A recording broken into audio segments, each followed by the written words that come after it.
C'est le plus grand rassemblement de voiliers au monde, un événement dans le milieu maritime. Et cette année, l'Armada de la Liberté fête ses 30 ans d'existence. Ce rassemblement a lieu à Rouen en France, tous les 4 ou 6 ans depuis 1989. Pendant 10 jours, des dizaines de voiliers, navires civils et militaires, des plus beaux aux plus modernes, sont amarrés sur les quais de Seine. Cette année, une cinquantaine a pu faire le voyage pour être admiré par des millions de visiteurs. C'est important que tout ce qui fait partie du patrimoine national aussi, on puisse le voir.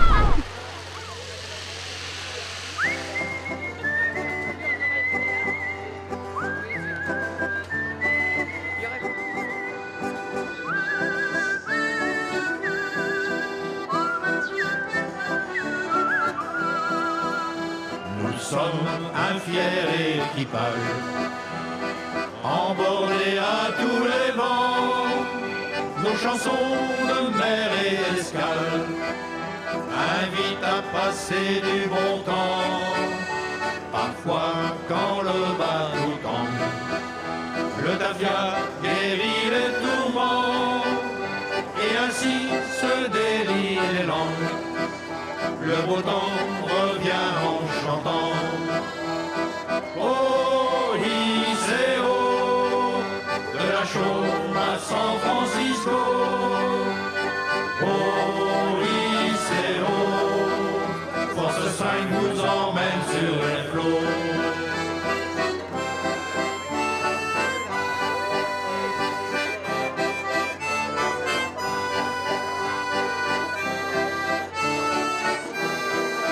Force 5 vous emmène sur les flots, à la manœuvre sur le pont, pour chasser tous les embruns.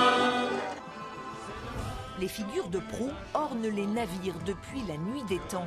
Ces sculptures de forme humaine, animale ou symbolique ont toujours été pour les marins superstitieux de puissantes protections face aux dangers de la mer, une façon de maîtriser leur peur. Bannie des bateaux durant des siècles, la femme est paradoxalement la figure de proue par excellence. Femme pirate sur les toiles du roi, figure sensuelle sur la recouvrance ou sirène aux longs cheveux dorés sur le thalassa. Les figures de proue, ils sont pour la sécurité de le bateau. Donc la thalassa, elle regarde l'horizon. Qui donne son nom au Cuauhtémoc. Au XVIe siècle, le héros mexicain s'est battu contre la domination espagnole. C'est un symbole de puissance très important pour les Mexicains. Les flammes sur la partie basse représentent la façon dont Cuauhtémoc a été torturé. Malgré cela, il n'a jamais cédé, il s'est montré tenace et n'a jamais abandonné l'Empire du Mexique aux Espagnols. Un empereur pour le Mexique, un lion portant l'écu de France pour l'Hermione. La frégate originelle représentait sur mer et sur terre la gloire. Pour ce grand voyage, venez avec nous, moussaillons, rejoignez ce fier équipage, pour chanter en chœur nos chansons. Oh, Iseo, de la Chaume à San Francisco. Oh, Iseo, Force 5 vous emmène sur les flots.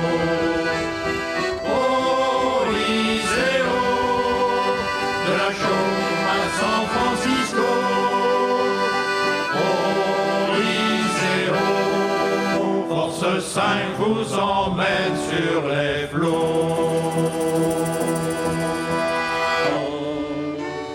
Roll, bullies, roll, them Liverpool girls, they have got us in tow. For 32 days we was hungry and sore, for the wind was against us and the gales they did roar. But at Battery Point we did anchor at last, with the jib boom hove to and the canvas all fast, and it's roll. Roll, bullies, roll, them Liverpool girls, they have got us in tow. Them boarding house masters was a-boarding at rice, and shouting and promising all that was nice. And one fat old crimp took a fancy to me, and he said I was foolish to follow the sea, and it's roll. Roll, bullies, roll, them Liverpool gals, they have got us in tow. Says he, there's a job as is waiting for you, with lashings of liquor and nothing to do. Now what do you say, lad, would you jump up to? Says I, you old bleeder, I'm damned if I do, and it's roll.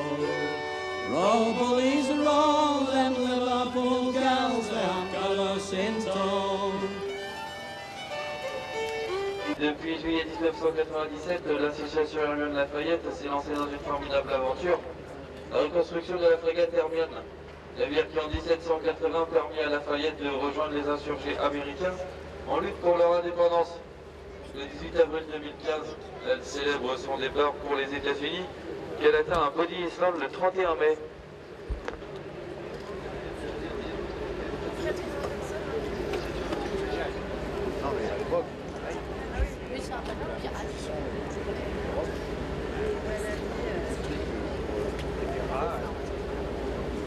Ça c'est celui sur lequel on est monté. De l'estuaire de la Seine, exactement. Et on va traverser un autre pont et cet autre pont il enjambe le canal entre la mer, donc qui est sur notre gauche, jusqu'au pont de Tancarville qui est donc sur la droite.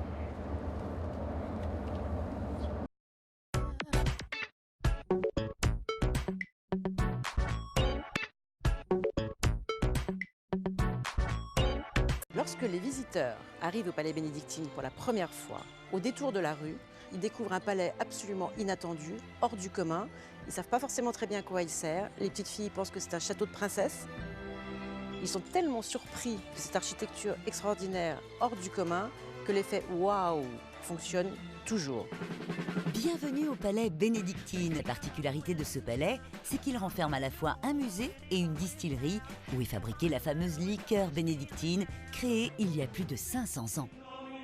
La légende dit que c'est un moine qui aurait découvert cette liqueur, un moine qui s'appelait Don Bernardo Vincelli et qui avait recueilli des plantes donc sur les plateaux de Fécamp et puis qui, dans la distillerie, en aurait fait une liqueur. C'est Alexandre Prosper le Grand, marchand de vin fécampois, qui a eu l'idée incroyable de construire ce palais pour rendre hommage aux moines bénédictins qui ont fait sa fortune. L'inspiration monacale est omniprésente dans le palais. Chaque salle est différente, allant du style Renaissance au style gothique flamboyant. La salle gothique provoque un effet waouh à chaque fois, à chaque visite, parce qu'elle a un style très particulier, parce que son plafond a été fabriqué par les charpentiers du port de Fécamp, qui était un grand port morutier à cette époque-là, et il a une forme de coque de bateau inversé. Et puis, c'est également la forme d'église. On reste dans cet univers gothique et cet univers religieux, grâce à qui, en fait, la recette bénédictine a été créée. Pour l'industriel fécampois, cette recette est un don du ciel lorsqu'il la retrouve par hasard en 1863 dans un vieux grimoire de sa bibliothèque, alors qu'on la croyait perdue à jamais depuis la Révolution. Il mettra 1 an à la reproduire. Alexandre le Grand était visionnaire. Franchement, visionnaire pour beaucoup de sujets. Il était très en avance sur son temps. Il a très probablement perçu que cette liqueur allait avoir du succès et il a tout mis en œuvre pour qu'elle ait du succès. Il a commencé par déposer la marque partout où c'était possible et c'était précurseur à cette époque-là. Il a créé une société qu'il a cotée en bourse, qu'il a fait appel à des affichistes contemporains pour créer des réclames. Il est l'un des premiers à avoir mis des affiches sur les bus du Havre ou les tramways dans les grandes villes. Tout aurait pu s'arrêter en 1864 lorsque l'archevêque de Rouen veut faire interdire l'exploitation du nom bénédictine. Il n'accepte pas l'idée qu'un industriel utilise un nom religieux à des fins commerciales. Alexandre Prosper le Grand est alors reçu par le ministre de la Justice et ses arguments semblent plutôt convaincants. Le ministre a posé la question « Est-ce que votre liqueur est bonne ?» Alexandre le Grand a dit oui. La note que l'on a, c'est que l'affaire s'est résolue ainsi. On peut également imaginer que le ministre a voulu goûter par lui-même si la liqueur était effectivement bonne et que quelques bouteilles de bénédictine sont restées à Paris, un autre bon moyen pour faire connaître la liqueur à l'époque. Alexandre le Grand est le précurseur du tourisme industriel. Mêlant art et industrie, le palais renferme surtout la distillerie où est encore fabriquée la liqueur aux 27 plantes et épices. Mais alors, quel est donc le secret de ce breuvage si réputé dans le monde entier? Alors le secret de la fabrication au niveau des plantes, moi je ne l'ai pas, étant donné que les plantes nous arrivent dosées et nous les mettons dans les alambics que nous distillons ensuite. Nous n'en saurons malheureusement pas plus sur sa fabrication. Mais selon Astérix, une figure du port havrais, le fameux breuvage avait également d'autres vertus. T'as le vieux qui tousse, puis la vieille qui fait « Pas la peine de tousser, t'auras pas de sirop !» Et le sirop, c'est la bénédictine, tu vois. Et ça servait un peu de médicament. Mais ça doit pas être mauvais comme médicament, il n'y a que des plantes. Les Fécampois sont très fiers de ce palais qui les a fait connaître dans le monde entier. Alexandre Prosper le Grand a construit cet écrin d'une étonnante beauté à la...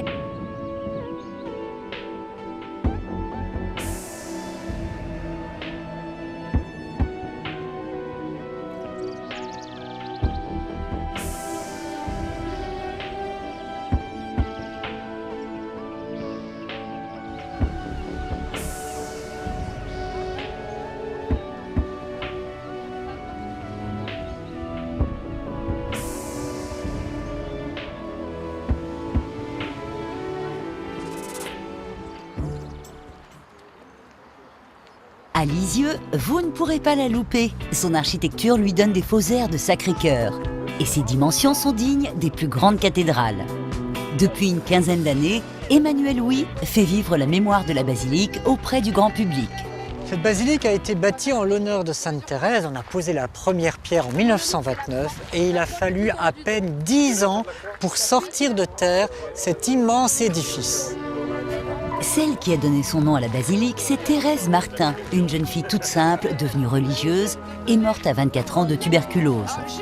Ses mémoires, éditées dans plusieurs langues, inspirent des chrétiens dans le monde entier.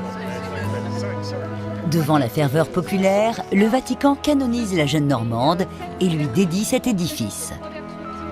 Quand on rentre dans cette basilique, on découvre quelque chose d'assez fantastique. On est même surpris. Surpris d'abord par ses proportions, par sa taille et aussi par ses couleurs, par ses représentations.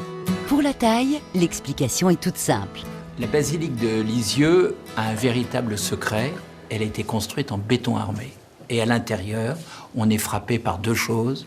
Pas de piliers, donc une salle, une nef absolument magnifique, et une hauteur sous plafond de 37 mètres, bien plus que Notre-Dame de Paris qui est à 33 mètres. Mais pour saisir toute la richesse de ce lieu, il faut lever les yeux.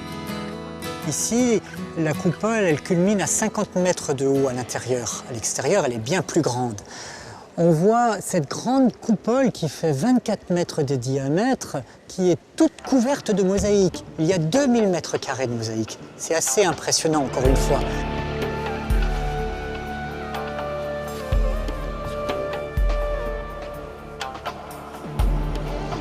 On se trouve dans la crypte de la basilique. Alors c'est sous la basilique, d'ailleurs on l'appelle la basilique inférieure. Elle a d'étonnant qu'elle est entièrement recouverte de mosaïques. Cette magnifique crypte est surtout un lieu chargé d'histoire. En juin 1944, à quelques heures du débarquement, l'aviation alliée bombarde Lisieux. 3000 tonnes d'obus tombent sur la ville. Le père Louis a 15 ans à l'époque. Comme beaucoup d'habitants, il trouve refuge ici. Pendant que nous étions là, dans la nuit du 9 au 10, il y a eu un bombardement sévère de Lisieux, ça tremblait, nous avions peur, et il y a 2 bombes qui ont touché l'édifice, ils l'ont égratigné, alors qu'il y avait peut-être une centaine d'impacts de bombes autour de la basilique. C'est un blocos, la basilique, hein, car vous la voyez avec ses mosaïques, hein, c'est magnifique, mais si vous enlevez les mosaïques et les marbres, vous trouverez du béton.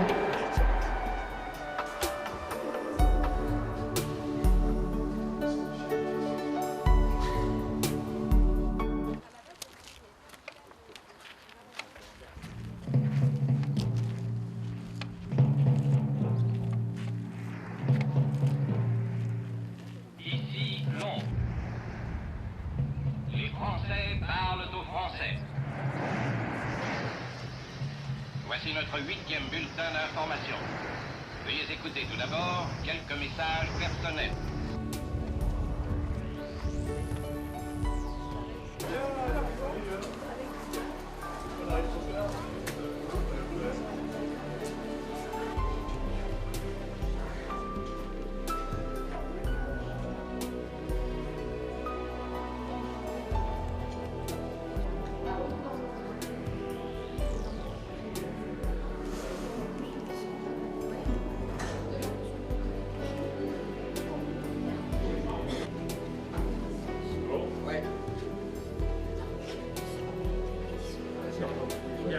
bouge. Si, ça bouge. On est déjà au cap, tu vois. On peut aller plus vite si tu veux. Hein.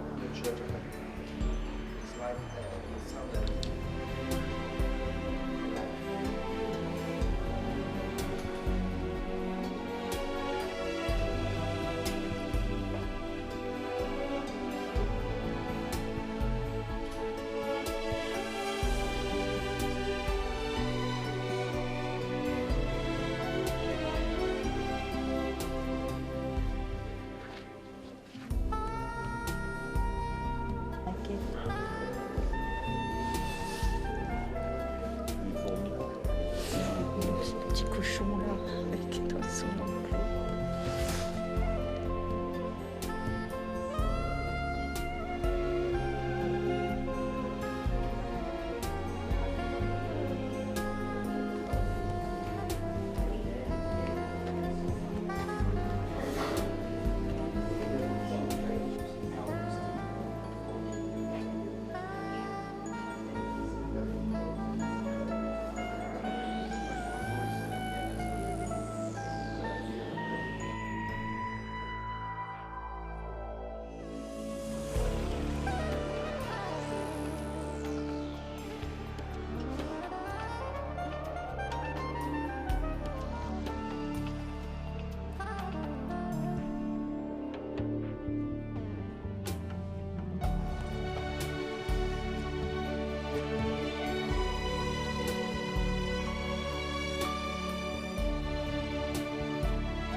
Avec du cognac par exemple. Donc ici en taille de bouteille de Calvados, donc à droite un Calvados de 2 ans. J'ai l'impression d'être